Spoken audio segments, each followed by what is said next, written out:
What if pain isn't the problem, but actually the pathway back to you? You're listening to The Leadership Wound, From Pain to Permission.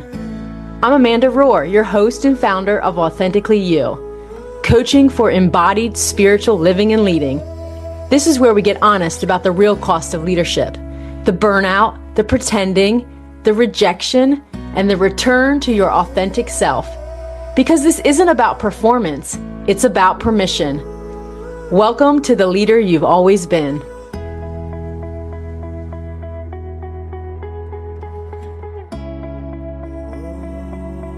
Self-awareness means asking one of those most courageous questions that a leader can ask, and that is, what's it like to be on the other side of me? Our families, co-workers, and close friends are often the best people to ask because they experience us in real time. Welcome back to The Leadership Wound, the podcast that tells the truth about the hidden cost of leadership. I'm Amanda Rohrer, leadership and embodiment coach and founder of Authentically You Coaching. And today marks the beginning of a brand new 3-part series where we're going to dive into a part of leadership that is often forgotten. And it's not casting vision, it's not leading teams, and it's not managing conflict, but something far more personal, and that is leading yourself. We're calling this series, The Hardest Person You'll Ever Lead Is You. Because before you manage a team, cast a vision, or carry the weight of responsibility, you have to learn to lead yourself. And let's be honest, that's often the most difficult and least visible leadership of all. Each part will include real stories, reflection prompts, and practical tools to help you grow. So whether you're in a season of deep leadership or quiet personal transformation, this is for you. So let's get started. When you first heard that phrase, the hardest person you'll ever lead is you, did it hit a little too close to home? Maybe you chuckled inside or winced because deep down you know it's true, even if you don't always want to admit it. It's so easy to give yourself a pass, to justify the shortcut, to make the excuses, to say, it's fine, no one else will ever find out. Because in so many leadership situations, no one else will find out. No one's holding you accountable. There's no one checking in whether you've rested or not. No one asking if you kept that boundary. No one tracking whether your decisions came from a place of alignment or exhaustion. And that's why leading yourself is the hardest, because it's the most invisible. But it's also the most important because everything you lead out there is shaped by what you're leading in here, inside of you. It all starts with you. In my years of leadership, whether I was at the top leadership role or serving under someone else, there's one thing I said over and over, and that was, as the leader goes, so goes the organization. Because the people you lead will never go deeper than you are willing to go yourself. You can have the best vision, the most strategic plan, and the most gifted team.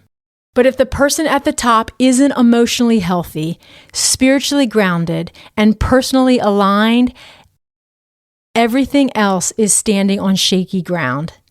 Leadership isn't just about casting vision. It's about setting tone. Because if people say yes to the vision and later realize that the leader isn't living it, trust breaks down very quickly.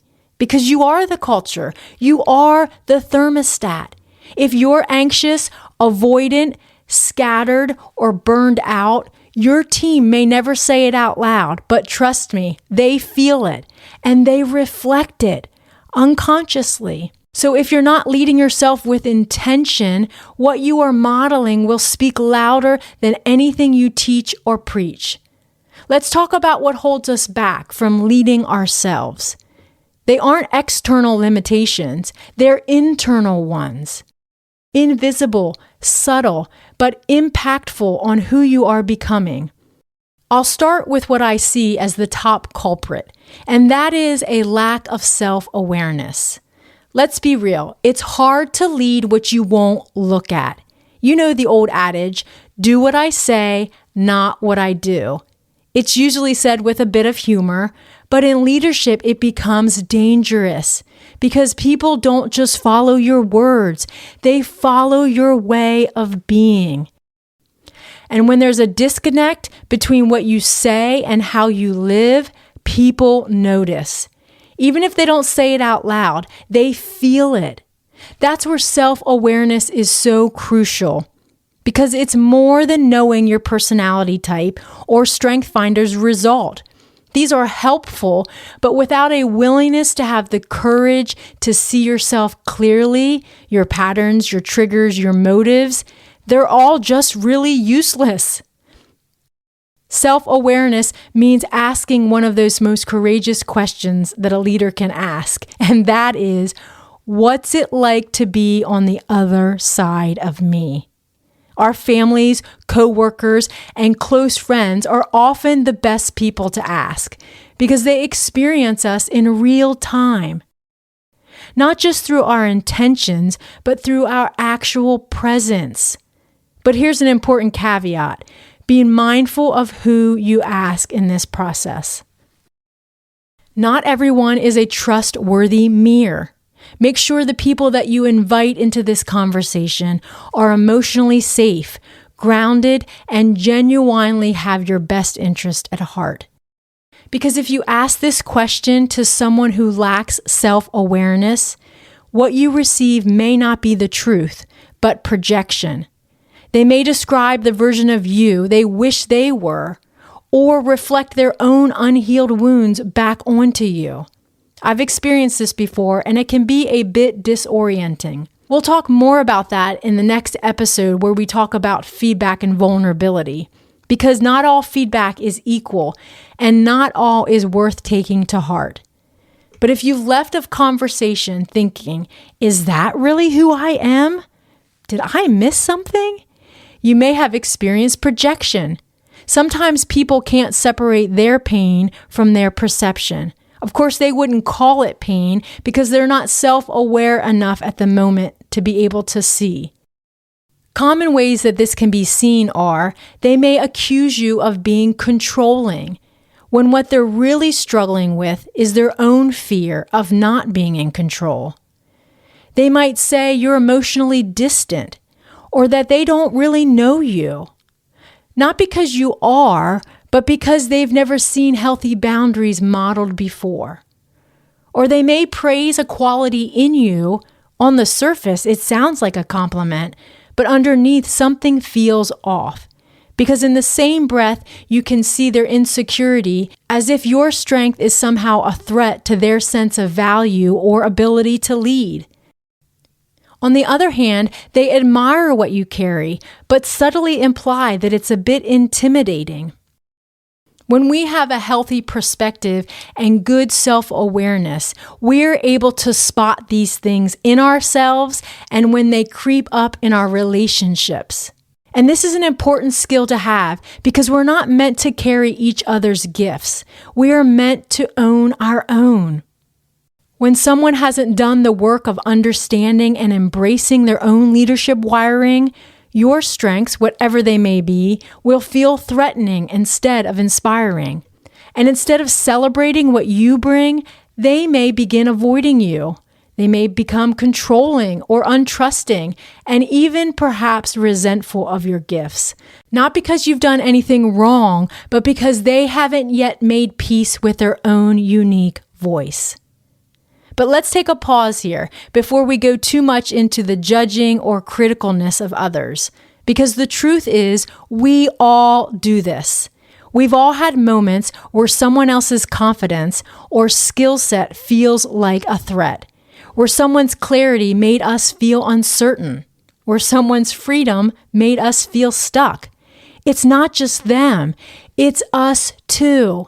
It's human nature to compare, to self-protect, and to project. We want to be seen, but not too exposed. We want to cheer others on, but sometimes we're afraid there won't be room for us too. We all do this to one level or another. The goal here isn't to blame others or shame ourselves. It's to become honest observers of what's going on inside. Because until we can name it, we cannot heal it. When we start to recognize this dynamic in ourselves, we begin to extend grace to others. And when we see it in others, we don't have to take it personally. We can respond with clarity instead of defensiveness. And this is the power of self-awareness. It shifts the story from what's wrong with them or what's wrong with me to what is this dynamic trying to reveal. This is why self-awareness is so critical, because without it, leadership becomes a silent competition instead of a shared calling. There's an image I love to use when talking about leadership, and I think it's especially helpful here. It's the image of a round table. When it comes to explaining everyone's roles and responsibilities in leadership, I like to envision everyone coming to the table. Everyone bringing their full selves, their gifts, their calling, everything. But it has to be a round table because there is no head. No one sits higher, no one sits lower. No one's in the front, no one's in the back. And just in case you're wondering or worried, yes, this doesn't mean there isn't a leader or a visionary. Every team needs someone to carry the bigger picture, to set direction, and to provide clarity. But even then, the table stays round. Because while our roles may differ in weight, scope, or visibility, our worth remains equal. Leadership was never meant to be about hierarchy. It was meant to be about mutual contribution, shared responsibility, and honor without comparison. Some of us are entrusted with more visible roles. We guide, we coordinate, direct, or shepherd others in their work. And yes, some roles require making decisions that affect other people, but that doesn't make their roles more valuable. It just makes them different. Leadership isn't about a title. It's about responsibility, and more importantly, about relationship. Because every role requires different skills. Some are with roles and responsibilities that are strategic, and some are administrative. Some are deeply intuitive, and others are called to hold complexity. Sometimes we confuse leadership with hierarchy, but just because someone isn't tasked with directing others doesn't mean they're not leading. They may be leading in different ways, like leading the culture or leading by trust. These are all forms of leading from different chairs around the table. The round table works not because everyone is doing the same thing, but because everyone knows what they bring to the table, and that what they bring matters. When we reduce leadership to managing or overseeing, we unintentionally exclude some of the most gifted people from seeing themselves as leaders, simply because their gift doesn't look like someone else's job description. This is why self-awareness is so important, because leadership is not about authority and it's not about hierarchy. It's about influence, and every single person carries influence. And when we own our own particular gifts, whether that's vision, strategy, encouragement, discernment, or stability, when we lead like us, when you lead like you are bringing something that no one else can. And when you recognize that someone else's gifts complement yours rather than compete against yours, you are so much more freer to invite them to the table and lead alongside of them. But sometimes self-awareness also means facing a hard truth, that you're actually in the wrong seat on the bus, that someone else may be more equipped or better aligned for a role you currently hold. As Jim Collins wisely said, you need to get the right people on the bus, the wrong people off the bus, and the right people in the right seats. And that's not rejection, that's clarity. It's the kind of clarity that makes the whole team stronger, even if that means admitting you're in the wrong seat or even on the wrong bus. Because deep down, I think we all know when we're out of alignment. It feels like frustration you can't explain, like striving with no satisfaction, like constantly second guessing yourself or silently hoping someone else will name what you already sense. It feels like weariness instead of purpose. But naming that and making peace with it, it isn't failure, but it's the first step towards freedom. It's actually a very courageous leadership move, because when you step out of that role that doesn't fit you, you make room for someone else to step in and for yourself to step forward into what actually is yours. But it takes humility. It takes a deep sense of identity and trust in your own calling to say, this isn't my seat, and that's okay. Because when every person is operating from their place of giftedness, in alignment with their strengths, with their own clarity and humility of spirit, the whole organization thrives. Now let's switch gears and talk about how we can determine if we are self-aware or not. If you find yourself doing or feeling any of the following, you may not be as self-aware as you think. Are you constantly surprised by how people respond to you? Or do you find yourself constantly defending and not listening to feedback? Do you feel misunderstood a lot of the time, but rarely seek clarity about it? Do the same relational patterns keep repeating themselves over and over? Or do you feel like you're performing, but not connecting? Remember, be careful about who you turn to for clarity on these things. In the process of exploring your own self-awareness, not every voice is the right voice to listen to. It's tempting to go to whoever's nearest or loudest, but if you seek feedback from someone you're currently in conflict with, or someone who lacks self-awareness themselves, what you may receive instead of the truth is projection, as we mentioned before. Because without self-awareness, it's easy to live from someone else's reflection instead of your own. And we'll unpack more of this, as I said before, in the next episode, so stay tuned. For now, remember, self-awareness is your internal compass. It helps you know what to receive, what to release, and what was never yours in the first place to carry. So if you find yourself thinking, I thought I had more self-awareness than I actually do, the next step would be, how do I actually build self-awareness? Let's move now to explore how in your daily life, not just in theory, but in practice, can I begin to build more self-awareness?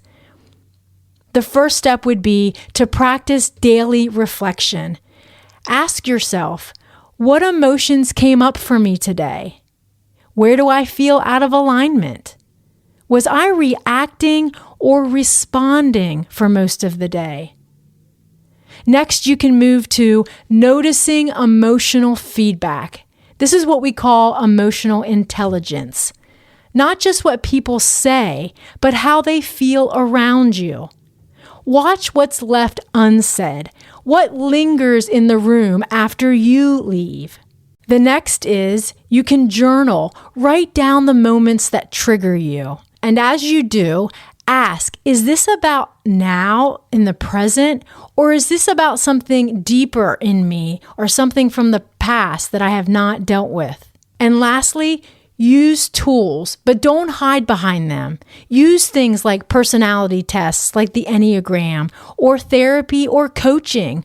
These are all powerful tools, but only if you're honest with yourself when they reveal what you don't want to see. As we conclude, I want to give you some reflection questions for this week. Find some quiet time, sit with these questions, and again, be honest. But remember, this is about being compassionately curious, not about judging the answers that come up. Ask yourself, what's it like to be on the other side of me? What feedback am I resisting and why? Where do I feel insecure around other people's gifts? And lastly, what parts of me am I still avoiding? Next week, we'll dive into part 2 of The Hardest Person You'll Ever Lead Is You. We're going to be talking about feedback and vulnerability, how to stay open without losing yourself, and how to spot projection when it masquerades as truth. Because not all feedback is helpful, and not all of it belongs to you. But when you lead yourself with honesty, reflection, and grace, you create that same space for others. Thanks for tuning in to The Leadership Wound. If this episode resonated with you, share it with a fellow leader who can also benefit. And don't forget to subscribe so you don't miss parts 2 and 3 of this series. If you're ready to go deeper, I've created some free resources to help you live and lead with greater self-awareness, clarity, and confidence. You can find all of them at my website, authenticallyyou.org, including my free morning meditation and 10 ways to live and lead authentically you. And if you're serious about growing in self-awareness, not just in theory, but in the way it shows up in your leadership, your relationships, and your decisions, I'd love to walk with you through one of my coaching packages that are individualized to your unique needs.